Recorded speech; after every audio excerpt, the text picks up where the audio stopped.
Welcome back, everyone. Welcome back to the Book Distiller.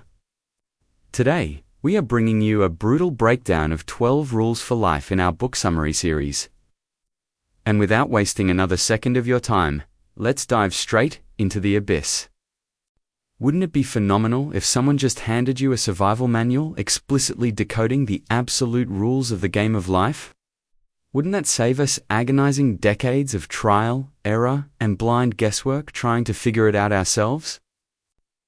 Well, Dr. Jordan B. Peterson fundamentally believes that a definitive playbook of life's essential rules actually exists. In fact, he wrote it himself. This breakdown will arm you with Peterson's core rules for forging an elite existence and expose you to some deeply uncomfortable truths. Through this summary, you will master 3 things. First, what a damn lobster. Kanji about raw, dominant confidence. Second, what fragile flowers actually reveal about the brutal search for meaning. And finally, what skateboarders expose about the untamed core of human nature. Rule number 1. Ascend to the top of the dominance hierarchy. You've heard the term animal hierarchy before, right? It's thrown around in casual conversations. But do you have any idea where it actually comes from? It was forged by the Norwegian zoologist Thorleif Skjelderup, who studied the behavior of chickens in a coop in the 1920s and observed a ruthless, undeniable ranking system among them. When feeding time hit, he noticed the absolute strongest, most aggressive birds ate first, violently forcing the weak, timid ones to wait until there were only pathetic crumbs left. This brutal mechanism guarantees that the strong permanently retain their advantage while their weaker counterparts systematically wither away. And this brutal law dictates the rest of the animal kingdom. Take lobsters, for example. They exhibit the exact same vicious behaviors whether they're trapped in a tank or roaming the wild ocean floor, proving that their hyper-awareness of hierarchy is deeply, biologically hardwired, not a learned behavior. In fact, scientists have watched lobsters physically brawl over the most premium shelter, and the outcome literally rewrites their internal biology. For example, the victors undergo a massive surge in serotonin and octopamine, while the frequently defeated lobsters experience a devastating plunge in these neurons. This hormonal jackpot means the winning lobster physically transforms into a stronger, larger predator with a dominant posture. Conversely, their crushed opponents shrink and recoil into the shadows. Paralyzed by fear, this exact same biological matrix controls human beings. Operators who consistently secure victories in life get chemically rewarded by their winning streak. And this fuels them with the aggressive confidence to hunt down new challenges. In reality, that raw confidence is exactly what manufactures their next wave of success.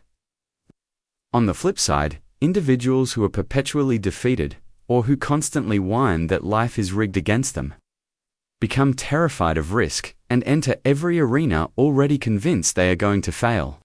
It becomes a toxic, self-fulfilling prophecy that permanently anchors their bleak, miserable worldview. So, if you are desperately trying to claw your way up in life, or violently shatter a toxic cycle of failure, the ultimate advice we can give you is to engineer your mind to think like a lobster. Project that dominant confidence to signal to the world that you are a winner. And aggressively fake it until you make it your reality. Rule number 2. Treat yourself like someone you are responsible for helping. Sounds counterintuitive, doesn't it? After all, aren't we supposed to say, love thy neighbor as thyself? Right? While that might be true, the dark reality is, we almost always take vastly better care of others than we do ourselves. That is because we are hyper-aware of our own pathetic flaws. And this hyper-awareness breeds a quiet, suffocating self-hatred. When we obsess over all the reasons that convince us we are inadequate, we subconsciously convince ourselves that we absolutely do not deserve basic self-care, kindness, or positivity. As a result, we tend to aggressively channel all our positive energy outward onto the people we love, especially our partners and our pets. Eastern philosophy brilliantly dissects these toxic patterns through its teachings on the duality of nature. The yin and yang symbol visualizes the dark and the light, demanding that each side contains at least a fraction of the other, and cannot exist in a vacuum. Eastern philosophy also dictates that true harmony can only be achieved by integrating both sides and forging a ruthless, healthy balance between the two. You achieve this elite equilibrium by deliberately avoiding extremes, as perfectly illustrated by the dynamic between parents and their child. Imagine a parent who desperately wants the absolute best for their kid and tries to shield them from experiencing every single painful thing on earth. However, if they are hyperprotective and suffocate the child's ability to explore the world or test new boundaries, they hurl them into the exact opposite extreme. Instead of feeling safe from negative influences, the child just feels violently imprisoned and inevitably triggers a massive, extreme rebellion just to claw back a shred of freedom. Both of these extremes are completely toxic. So, when you are hunting for balance in your own life, remember not to plunge too deep into the darkness, but do not exhaust yourself chasing sterilized perfection. Imperfection and pure chaos are mathematically inevitable. Do not bleed your time and energy fighting an unwinnable war against reality. But critically, you cannot solely obsess over the things that bring you fleeting happiness. While chasing what makes you feel warm and comfortable is fun, it completely starves your personal growth. So instead, aggressively focus on what is optimally best for you, acting exactly like a loving parent would do for their own child. A child might violently refuse to eat vegetables or go to sleep on time, but a parent enforces the rule because it guarantees their long-term health. So, in your adult life, lock onto your macro goals and trajectory. Then execute the hard, healthy decisions required to actually get there. Rule number 3. Make friends with people who want the best for you.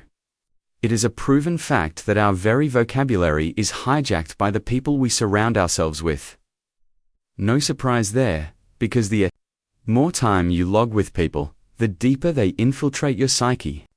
While passively mimicking someone's speaking style might seem harmless, you need to be hypervigilant when their toxic habits and fatal flaws start bleeding into your own life.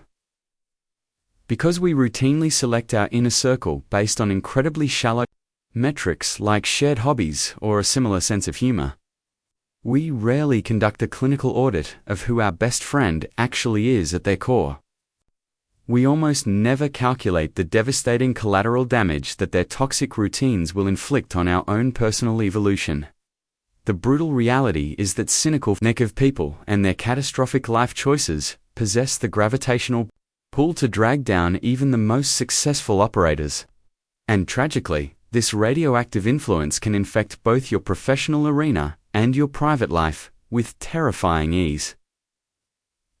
For example, naive managers and academics often assume that dropping a chronic underperformer into a team of elite high-output operators will miraculously elevate the loser to match the team's standard and methods. However, empirical studies prove the exact opposite is exponentially more likely. The elite team's productivity violently plummets, poisoned by the negative influence of that one anchor they were forced to carry. That is exactly why you must ruthlessly curate your inner circle and surround yourself exclusively with positive operators who actively fuel optimal habits. So remember, exercising elite discernment is absolutely not the same as being a judgmental snob. Instead of cutting people off over petty differences like fashion or socioeconomic brackets, you are aggressively seeking out allies who will your positive evolution. The supreme beauty of this dynamic is the ultimate win-win scenario. A genuinely high-tier friend will never allow you to drown in a pathetic puddle of regret or tolerate your toxic self-deprecating inner monologue, and they will snap you out of it the second you exhibit destructive behaviors. In return, you will do the exact same for them, because both of you are relentlessly committed to upgrading yourselves and conquering the world around you. This alliance will literally forge both of you into the absolute apex versions of yourselves. So, choose your friends with lethal precision. Rule number 4. Compare yourself to who you were yesterday, not to who someone else is today. How often do you catch yourself comparing your success to the highlight reels of others? Whether you're trying to inject yourself with cheap motivation by whispering, "Well, at least I out-hustled her," or completely destroying your own morale with statements like, "I will never win that award like she did." This entire mental framework is completely, fatally toxic. Why? Because comparison is the ultimate assassin of progress. It is absolutely critical that we draw a violent distinction here.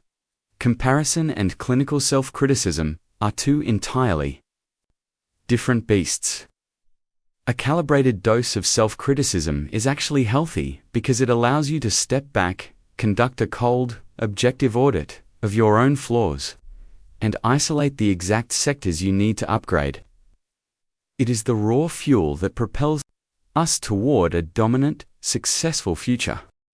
But self-criticism mutates into a hideous, destructive force the second it is filtered through the lens of comparison. Because instead of interrogating ourselves on how to internally level up, comparison forces us to benchmark our entire worth against a stranger's arbitrary metrics.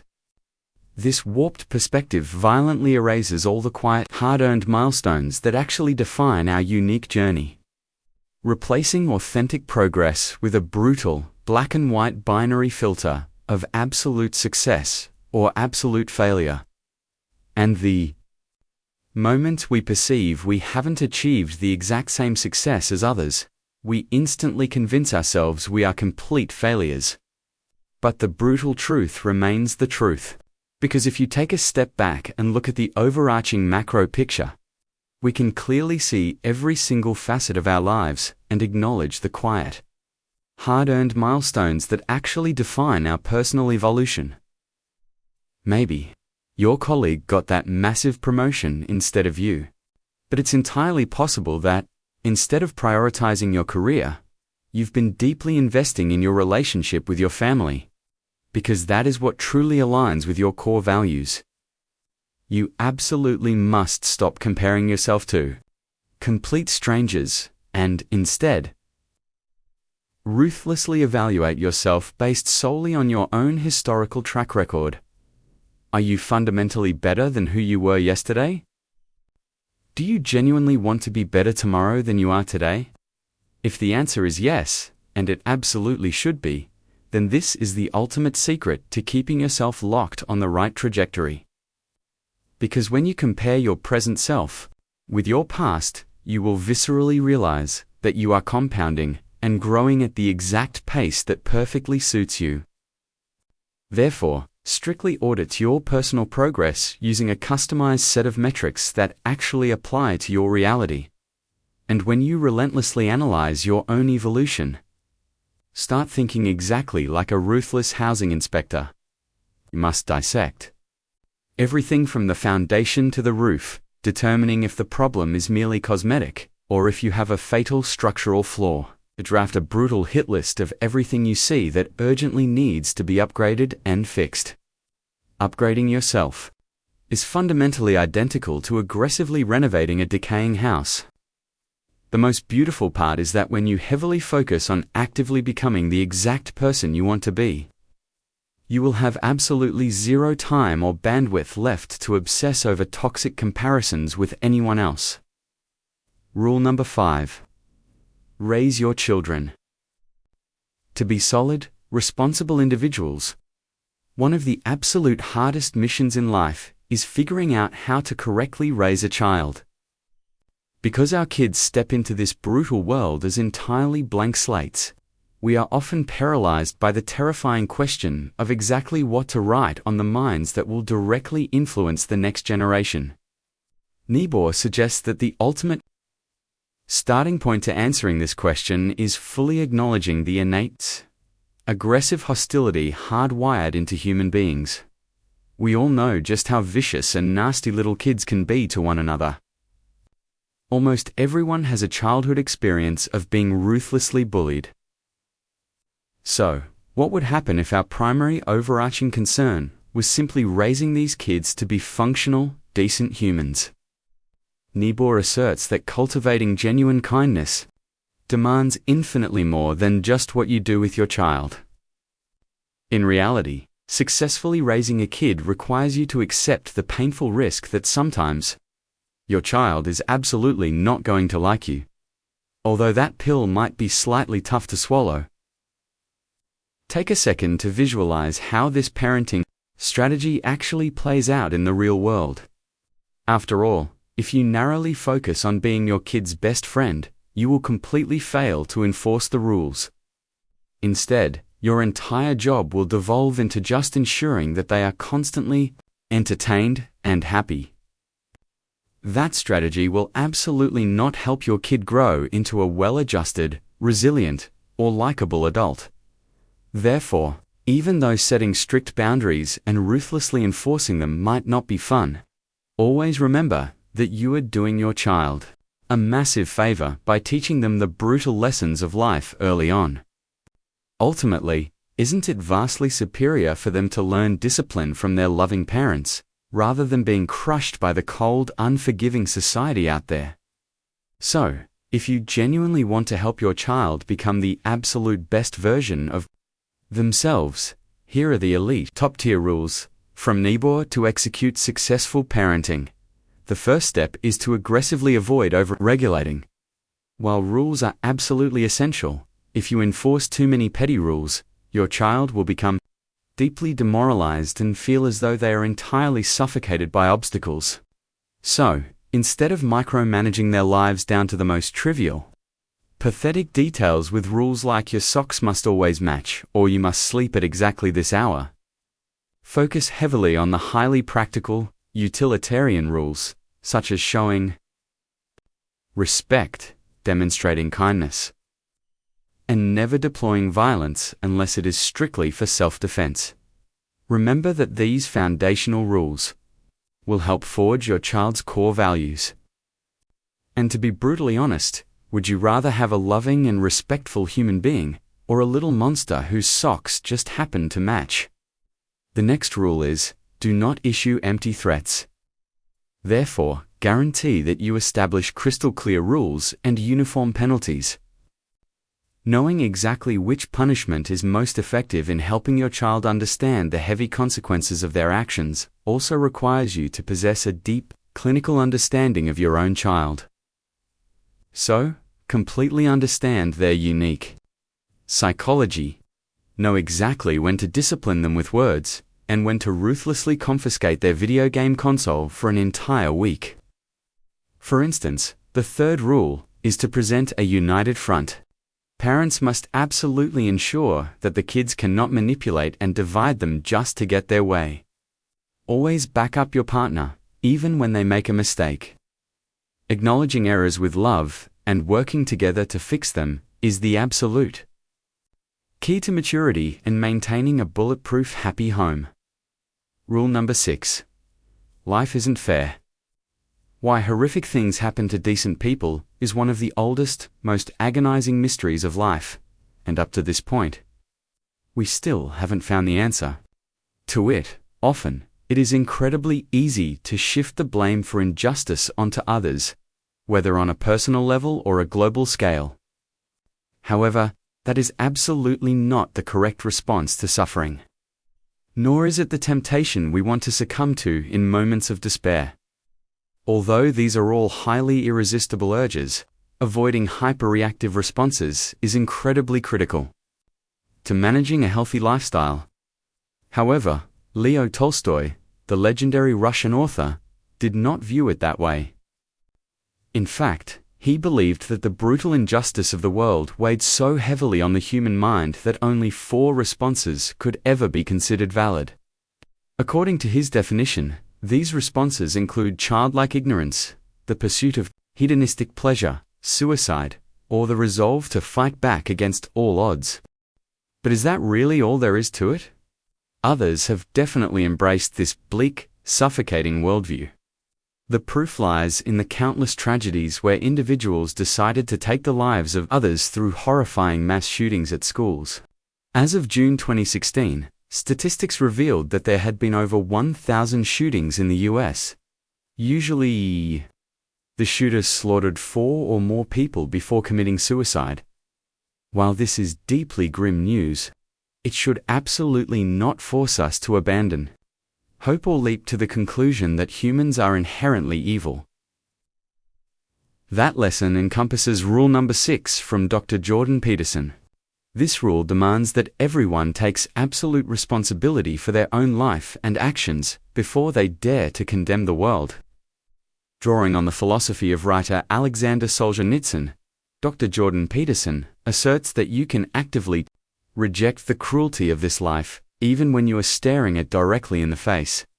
That is exactly what Solzhenitsyn learned after fighting fiercely against Nazi Germany in World War II, only to be thrown into a gulag by his own government. You might think life in a concentration camp is brutal, but for Solzhenitsyn, it was truly even more horrifying. While serving his sentence, he also discovered he had cancer.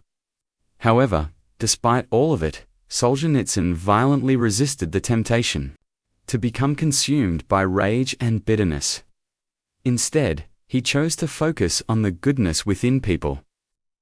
He spent his time in prison, hunting for opportunities to contribute to something deeply meaningful. That mission included writing the book, The Gulagi Archipelago, a profound critique that ruthlessly exposed the Soviet prison camps.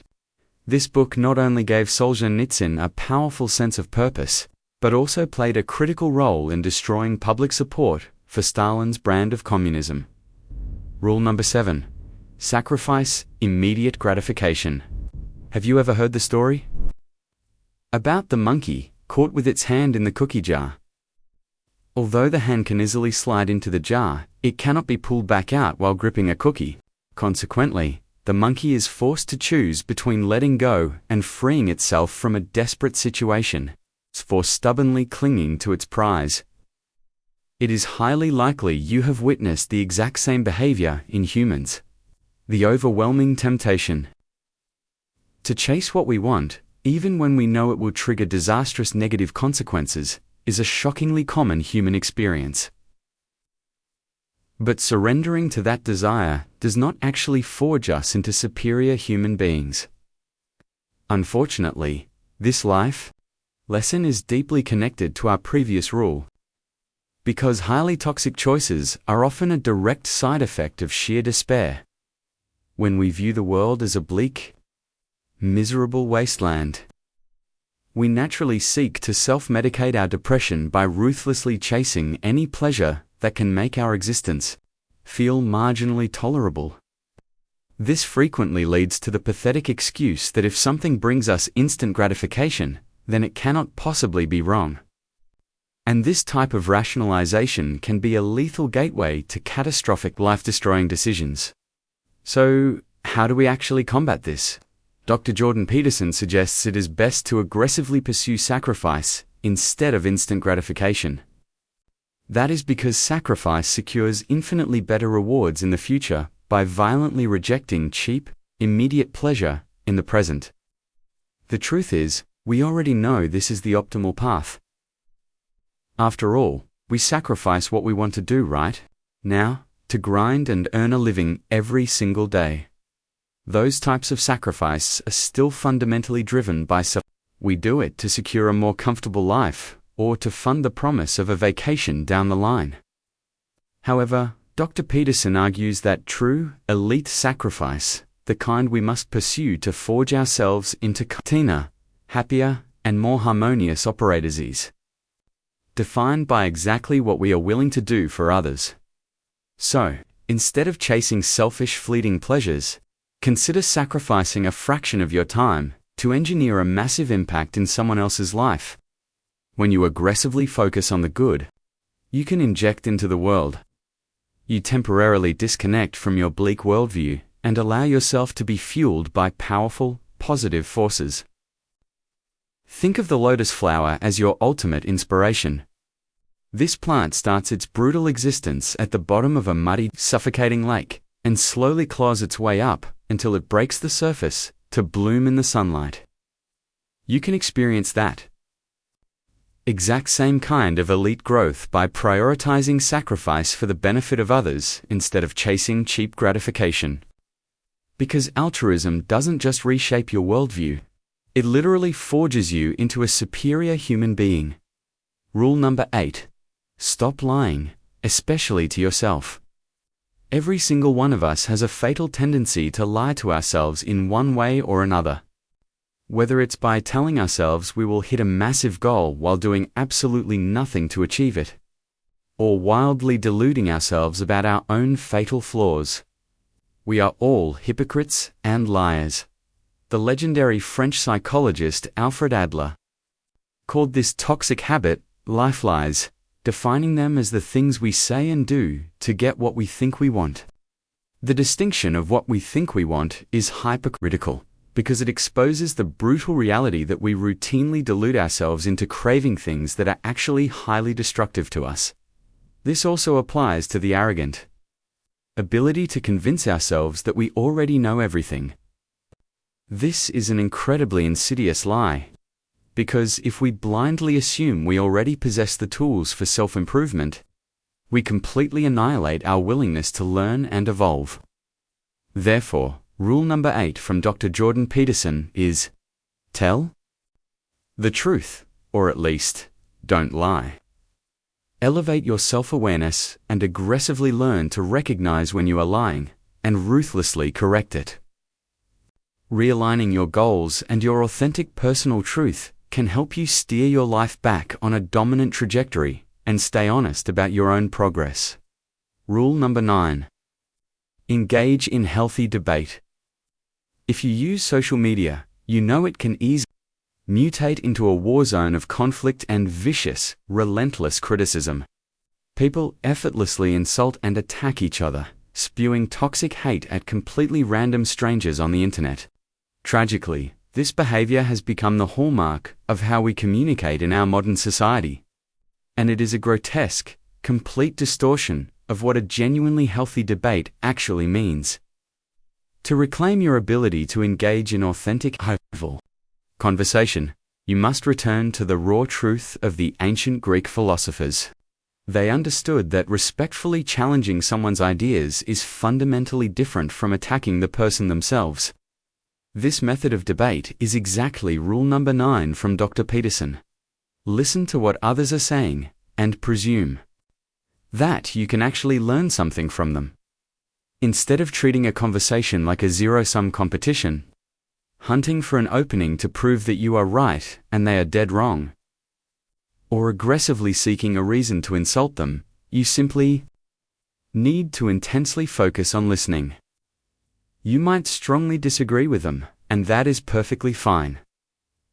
Even in that scenario, you must still approach every single conversation by executing a brutally simple method.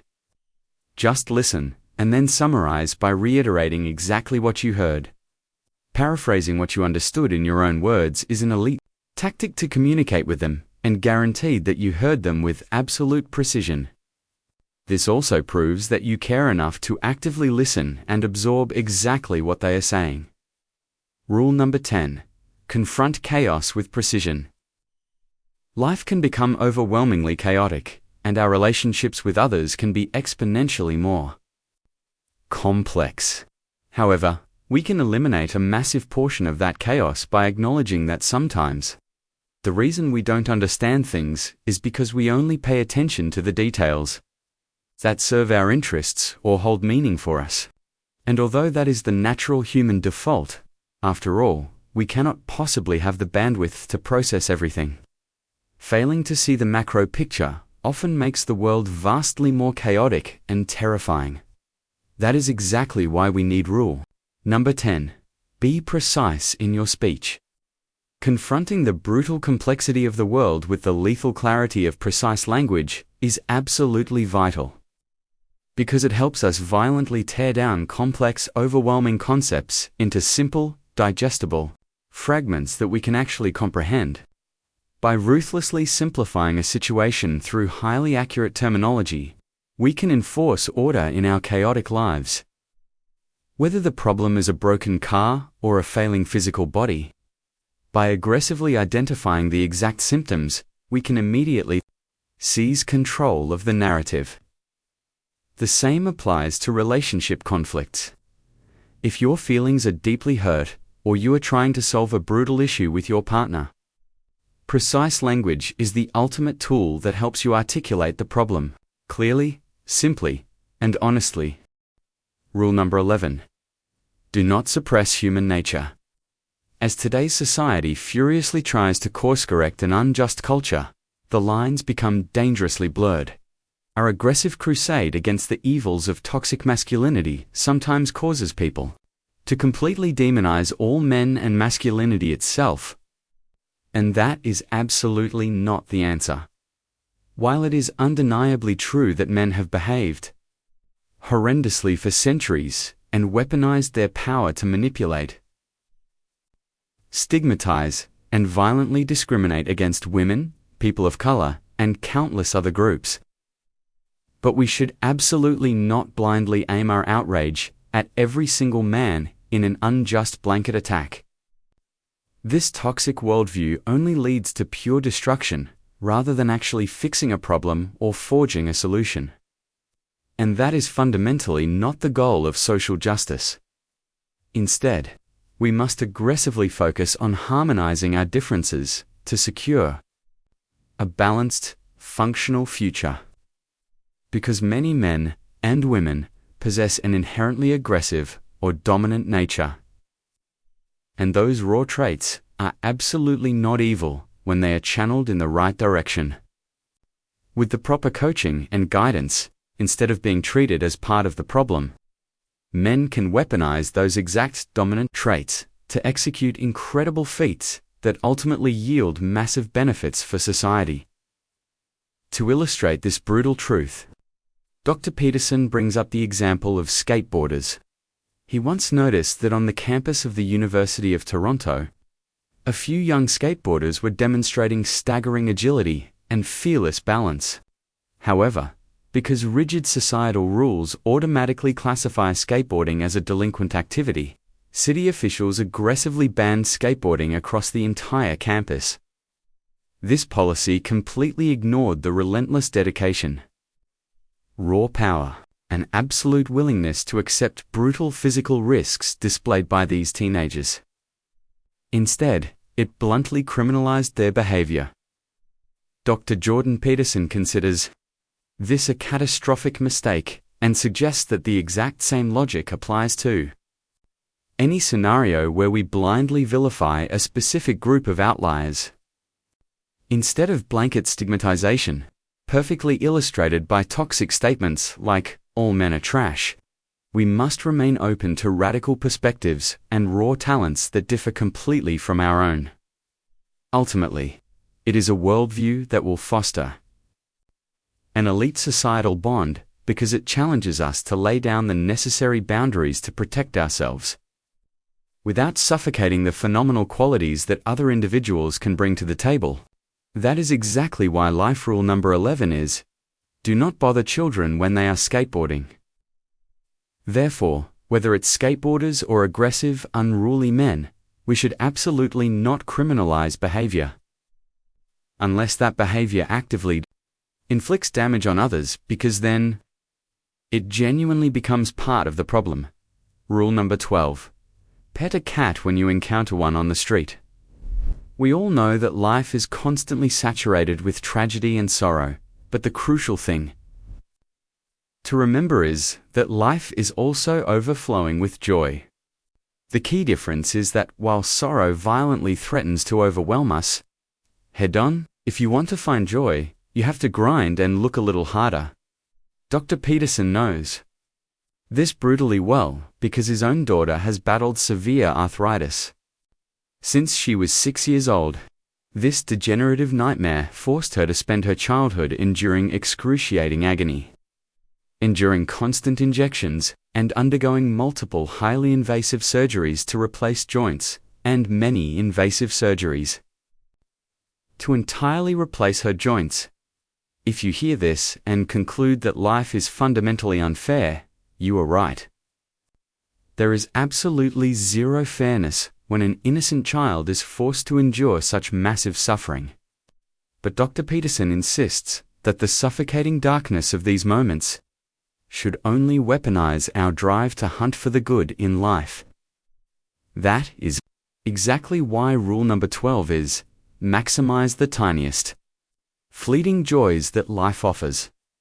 Through his own brutal experience, Jordan Peterson discovered that relentless, defiant positivity is the only strategy to sustain yourself through even the absolute darkest periods.